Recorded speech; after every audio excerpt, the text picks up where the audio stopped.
पर ये तो कह रहे हैं कि परमानेंट आ जाओ, नो थोड़ी नहीं बहुत ज्यादा भाई, बहुत ज्यादा तो अच्छा बहुत नहीं। ज्यादा। ओ माय गॉड, इतनी ठंड, मतलब मैं बयान नहीं कर सकती कितनी ठंड। वो वाले कनेक्शन नहीं बनेंगे। So hey guys, this is Gursahib and welcome back to my channel. I hope you all are doing very well. तो जैसे कि आप देख सकते हो, मेरी मम्मी कनाडा आ रखी हैं 1.5-2 महीने के लिए, कुछ पर्सनल रीजंस की वजह से। और आप 2023 में भी कनाडा आए थे, तब मम्मी 3 महीने के लिए आई थी और पापा भी आए थे। और इस बार मम्मी आई है ना, तो मैं मम्मी को कन्विंस करने की कोशिश कर रहा हूँ कि भाई आप अब कनाडा ना परमानेंटली आ जाओ, यहीं पे मूव हो जाओ और यहीं पे रहना शुरू कर दो। लेकिन मतलब मेरे को 1.5 महीना हो गया मम्मी को कन्विंस करते करते, लेकिन मम्मी कन्विंस नहीं हो रही है। तो वही चीज़ आप लोगों के साथ आज की इस वीडियो में शेयर करेंगे कि क्यों पेरेंट्स कनाडा के अंदर नहीं रह पाते, या फिर थोड़ा टाइम रहने के बाद कनाडा छोड़ के चले जाते हैं, क्योंकि हिसाब किताब बड़ा मुश्किल हो जाता है उनका यहाँ पे, है ना। बहुत। तो उसके बारे में बात करेंगे। और अगर आप एक पेरेंट हो, वीडियो देख रहे हो, तो अगर आपके क्या पॉइंट्स हैं, आपके क्या रीजंस हैं ना रहने के या फिर रहने के, तो आप कमेंट करके ज़रूर बताना। और जिनके पेरेंट्स आने की प्लानिंग कर रहे हैं उनको थोड़ा सा पता लग जाएगा, वो अपने पेरेंट्स को कन्वे कर देना कि भैया ये हिसाब किताब है, देख लो। तो मेरे को बताओ एक एक करके स्ट्रक्चर्ड वे में कि सबसे पहले कि क्या रीजंस हैं कि आप नहीं रहना चाहते यार। सबसे पहला रीजन तो यही है कि तुम लोगों के ऊपर डिपेंड होना पड़ता है किस चीज़ के लिए? हर चीज के लिए। घर हर चीज के लिए यार, हर चीज के लिए। सही बात। किचन में कोई चीज खत्म हो गई है, घर में कोई चीज खत्म हो गई है, या मुझे वैसे भी कोई चीज चाहिए, हाँ, उसके लिए हमें तुम्हें कहना पड़ेगा ये ला दो या हमें साथ में ले जाओ। इंडिया में ऐसा तो नहीं होता ना। इंडिया में तो हम अपनी मर्जी से कुछ भी, कोई चीज़ ख़त्म हो गई है या कुछ भी, जैसे कि मार्केट वगैरह चले जाते हैं, अपना पर्स उठाया और निकल लिए। यहाँ तक कि तुम पे तो हमें गुरुद्वारे के लिए भी डिपेंड होना पड़ता है। जब से यहाँ मैं आई हूँ कितनी बार गुरुद्वारे गए हैं बताओ? एक ही बार गए हम। हाँ तो फिर बता ना, एक बार गए हैं। इंडिया में तो मम्मी रोज इंडिया में मैं डेली जाती हूँ, डेली। ऊपर से हम बिजी भी रहते हैं, तो जब तक ऑफिस का काम हमारा खत्म नहीं होता है, या फिर ऑफिस से जब तक आते नहीं है, तब तक पेरेंट्स वेट करते रहते हैं कि भैया ये फ्री होंगे और ये काम हमारे। फिर हमें अच्छा भी नहीं लगता, ये ऑफिस से आए हैं, फिर हम इनको कहें अब इनको कहना चलो जी दाल चावल लेने चलो, दाल मम्मी पापा मतलब कुछ भी जो भी खत्म हो गया, एग्जाम्पल दे रहा हूँ। हाँ भी ये खत्म हो गया, वो खत्म। वैसे तो कॉल कर देते हैं हम लोग हाँ, कि भी ये चीज है नहीं है। स्टिल मम्मी पापा को कहीं भी जाना है, कुछ भी करना है, कोई दवाई लेने जाना है या फिर कहीं बाहर जाने का मन है, सो हर चीज के लिए हम पे डिपेंड होना पड़ता है। ये तो बात सही है। ये बड़ा जैसे मम्मी इंडिया में एरोबिक्स वगैरह जो आप करते हो, जो मैंने तो एरोबिक्स योगा भी ज्वाइन कर रखा है वहाँ पे। डेली मेरा रूटीन बना हुआ है वहाँ पे। पापा इसके जाते हैं, साथ के साथ 15 मिनट बाद मैं अपने कपड़े बदलती हूँ और निकल लेती हूँ। तो मम्मी उस चीज में इंडिपेंडेंट है, लेकिन यहाँ पे थोड़ी सी डिपेंडेंसी आ जाती है। थोड़ी नहीं, बहुत ज्यादा भाई, बहुत ज्यादा तो अच्छा बहुत नहीं। ज्यादा। दूसरा पॉइंट ये है कि वहाँ पे मेरा सर्कल बना हुआ है। हमारी लाइफ शुरू हुई इंडिया में ही, और हम इतने साल के हो गए, 55 के आसपास, ठीक है। तो हमें तो वहीं अच्छा लगेगा ना, वहीं वहाँ का ही सब कुछ, वहाँ की आज़ादी, वहीं सब कुछ।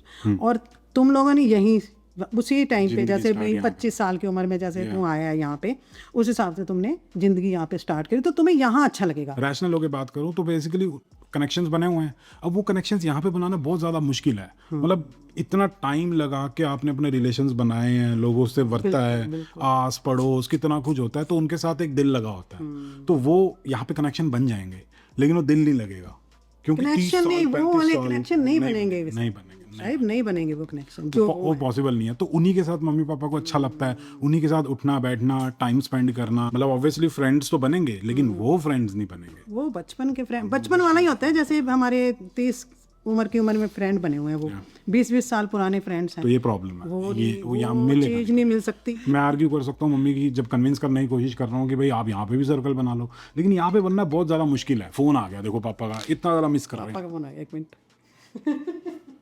अभी जब तक मम्मी पापा से बात कर रही है, मैं आप लोगों से बात कर लेता हूँ। तो बेसिकली मम्मी के अपने खुद के रीजंस हैं कि भाई वो कनाडा में सेटल नहीं हो सकती, लेकिन हमारे खुद के रीजंस हैं कि भाई हमें कनाडा क्यों पसंद है। एक बहुत बड़ा रीज़न ये है कि जो कनेडियन सरकार है वो हम लोगों का, अपने रेजिडेंट्स का बहुत ज़्यादा ध्यान रखती है, बहुत सारे बेनिफिट्स वगैरह प्रोवाइड करती है। चाहे हम कनाडा के अंदर एक इंटरनेशनल स्टूडेंट हैं, वर्क परमिट पे हमारी PR हो रखी है, या फिर हम कनेडियन सिटीजन भी बन गए हैं, टेम्परेरी हैं या फिर परमानेंट हैं, अलग अलग तरीके के बेनिफिट्स होते हैं, जैसे कि Ontario Trillium benefit, Canada worker benefit, GST HST credit वगैरह। ये सारी चीज़ें बहुत ही बढ़िया होती हैं। अगर हम अपना टैक्स फाइल सही तरीके से करते हैं तो इन सारे बेनिफिट्स का फायदा उठा सकते हैं, और 2 से 2,500 हज़ार का रिफंड टैक्स क्रेडिट्स तो हमारे ऐसे ही बन जाएंगे। उसके ऊपर से अगर हम कनाडा के अंदर एक इंटरनेशनल स्टूडेंट हैं, तो जो भी हम अपनी फीस वगैरह पे करते हैं, तो उसके हम ट्यूशन क्रेडिट्स वगैरह भी क्लेम कर सकते हैं। साथ के साथ अगर हम कोई जॉब करते हैं, वर्क फ्रॉम होम काम कर रहे हैं, तो बहुत सारे तरीकों से अपना टैक्स सेव कर सकते हैं। तो बहुत सारे तरीके होते हैं अपना टैक्स वगैरह सेव करने के। तो सिंपली आप टोरंटो टैक्स बुटीक को कॉन्टैक्ट कर सकते हो, क्योंकि जब भी टैक्स फाइल करने की बात आती है तो तो मेरे माइंड में सिर्फ टोरंटो टैक्स बुटीक वाले आते हैं, क्योंकि पिछले 6 सालों से मैं अपना टैक्स उन्हीं से फाइल करा रहा हूँ। मेरे accounts, book keeping, tax filing, हर एक चीज़ वही करते हैं। दे आर एक्सपर्ट्स, बहुत ज़्यादा एक्सपीरियंसड हैं। और साथ के साथ अभी अर्ली बर्ड डिस्काउंट चल रहा है, तो अभी उनको अगर आप अप्रोच करोगे, बातचीत करोगे अपने टैक्स फाइलिंग से रिलेटेड, तो 10% डिस्काउंट आपको वैसे मिल जाएगा।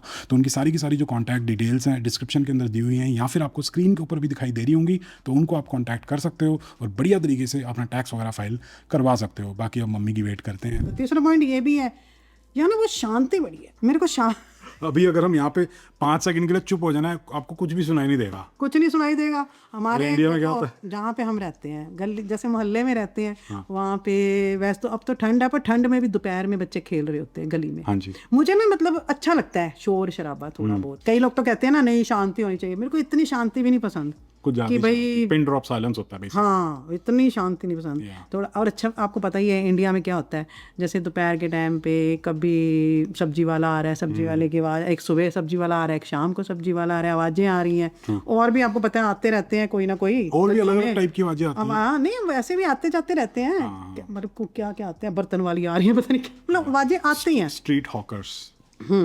तो वो मतलब वो एक आदत है। यहाँ बहुत शांति है। यहाँ पे तो खिड़की के पास खड़े होने का कोई दिल नहीं करता। मैं सच्ची कह रही हूँ, कुछ नजर ही नहीं आता। चौथा, ठंड बढ़िया है भैया। गर्मियों में ठीक है, गर्मियों में अच्छा, हम गर्मियों में भी आए थे 3 महीने के लिए, अच्छा लगा बहुत।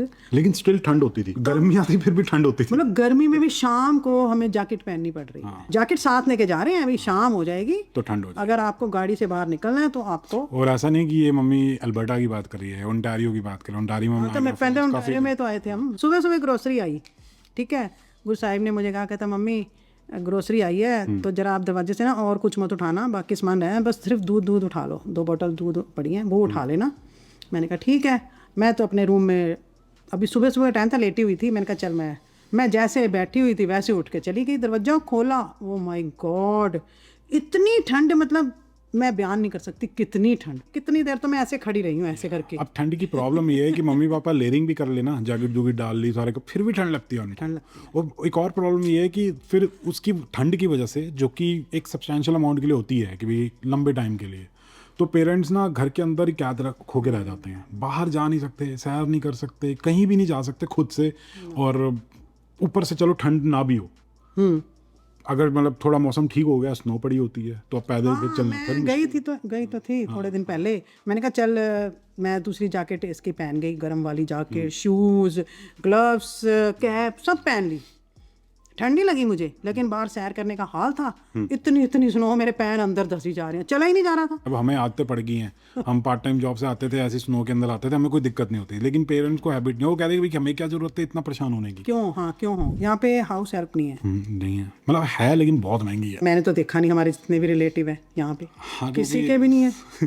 हाँ, क्योंकि बहुत ज़्यादा ही महंगे होता है ना हिसाब किताब। मतलब कम से कम मिनिमम वेज तो यहाँ पे क्या है कि मिनिमम वेज वाला कंसेप्ट है। अगर हम किसी को यहाँ पे हाउस हेल्प के लिए परमानेंट रखेंगे, क्योंकि आप डेली 8 घंटे हमारे घर पे आके काम करो, तो हमें उनको मिनिमम वेज देनी पड़ेगी। मैं समझ गई। वैसे तो यहाँ बर्तन डिश वॉशर है, एवरीथिंग। खाना तो हम वहाँ पे भी खुद ही बनाते हैं, ठीक है।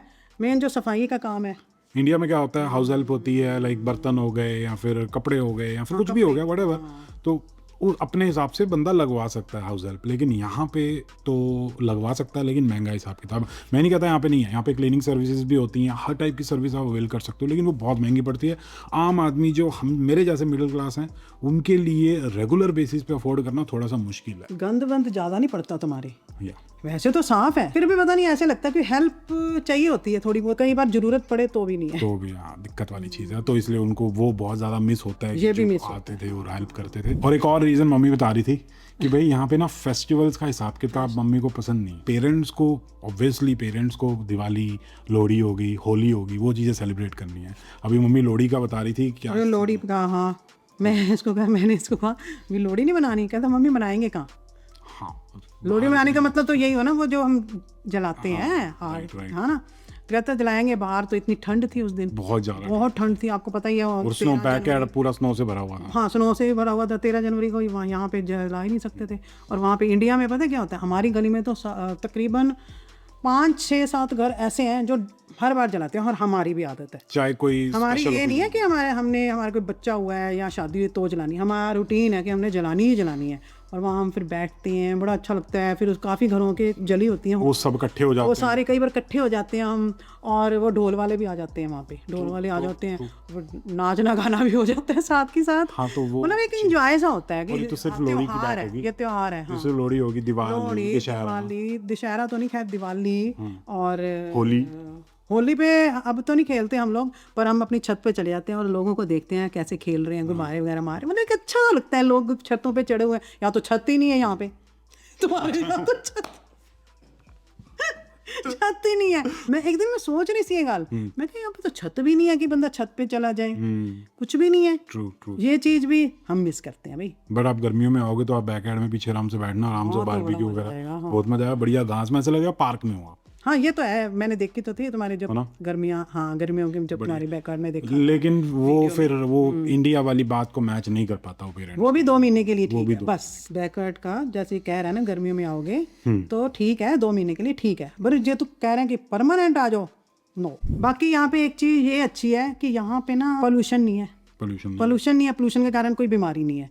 मेरे को लगता है यहाँ पे अगर बंदा यहाँ पे आ जाए ना परमानेंट, मतलब मैं ये कह रही हूँ, अगर कोई आना बहुत चाहता है, rational होके, कुछ लोग होते हैं जो आ सकते हैं, जो जिनकी कोई मर्जी। प्रॉब्लम नहीं होती, जिनको भी वो रह सकते हैं, तो उनके लिए ये चीज़ बहुत अच्छी है कि यहाँ पे बंदे की ना 10 साल जिंदगी बढ़ जाएगी, मैं जहाँ तक मेरा ख्याल है। या फैक्ट, क्योंकि जब पापा पिछली बार आए थे ना, हम आए थे, पापा को इतना मतलब वैसे इसके पापा क्या होता है, वो 8 बजे तक खाना खा लेते हैं। यहाँ हम 12 बजे तक कई बार जैसे बाहर से आ रहे हैं, 12 तो नहीं, मतलब 11 बजे तक, 10-11 बजे तक खा रहे हैं ना, तो उनको कोई प्रॉब्लम ही नहीं थी। हमें ऐसा लगा, कहते मेरे को तो कुछ भी नहीं हो रहा है, यहाँ पे तो सब हजम हो रहा है, शायद यहाँ का पानी अच्छा है, कुछ भी हो सकता और है। पोल्यूशन नहीं है। मेरे को लगता है ये भी है। आप लोग कमेंट करके बता सकते हो कि क्या रीजन हो सकता है। नहीं, यहाँ फर्क तो था। बाकी अब यहाँ पे मैं, जैसे तू कह रहा है ना, अब गर्मियों में आने की बात कर रहा है, गर्मियों में तो मेरा मन है कि मैं 1 महीने के लिए आऊँ। हाँ, मम्मी कहती है 1 महीने से ज्यादा नहीं, 10 दिन अपना जेट लैग ठीक होगा। 10 दिन में नींद पूरी, 20 दिन एंजॉय, उसके बाद बाय बाय। ये सीन है, इससे ज्यादा औखा है। 2 महीने भी स्ट्रेच है ना, 2 महीने भी हमने खींच दिया ज्यादा। हाँ, वही टिकट लगा के आते हैं तो फिर हमें 2 महीने रहना पड़ता है। इसके पापा कहेंगे इतना खर्चा कराता है तो 2 महीने तो रह लो। हाँ, एक और प्रॉब्लम थी कि यहाँ पे सब्जी लेने के लिए दूर दूर जाना पड़ता है। हाँ, सब्जी लेने की तो एक मसाला चाहिए, एक तोरी चाहिए, एक धनिया चाहिए, उसके लिए बहुत दूर जाना पड़ता है। और कल मम्मी बता रही थी, धनिया के पीछे यार, वहाँ पे तो मैं कहनी धनिया के पीछे मैं इतनी परेशान हुई थी यहाँ, क्योंकि मैं तो हर सब्जी में धनिया डालती हूँ। ये जब भी ग्रोसरी मंगाते धनिया भूल जाते। और मम्मी बता रही, कल हम ग्रोसरी करने गए, मम्मी कहती है मिर्चियाँ वहाँ पे तो फ्री में मिलती हैं, ऐसे मुट्ठी भर के मिर्चियाँ दे देते हैं, यहाँ पे हमने $4 खर्चे, धनिया भी और मिर्ची भी वो सब्जी में ऐसी कॉम्प्लीमेंट्री दे देते। वैसे ही दे देते। यहाँ पे हमने क्या कहते हैं, $6 धनिया के खर्चे, 2 बंच के, और $10, $500 तो हमने वैसे खर्च दिए। ओ माय जो गॉड, इंडिया के 500, इंडिया के 500, इंडिया के 500 रुपए, 500 रुपए। हाँ, ठीक है। तो ये सीन है। बाकी जब पेरेंट्स पहली बार कनाडा आए थे तो वो जो उनका एक्सपीरियंस था, वो रिएक्शंस थे, वो बिल्कुल अलग थे। तो वो अगर आप देखना चाहते हो तो राइट वाली वीडियो चेकआउट कर सकते हो। और ये वीडियो अगर आप लोग पसंद आई तो please like, share and subscribe. As always stay healthy, and सबको पता लग चुका अभी तक, कीप हसलिंग।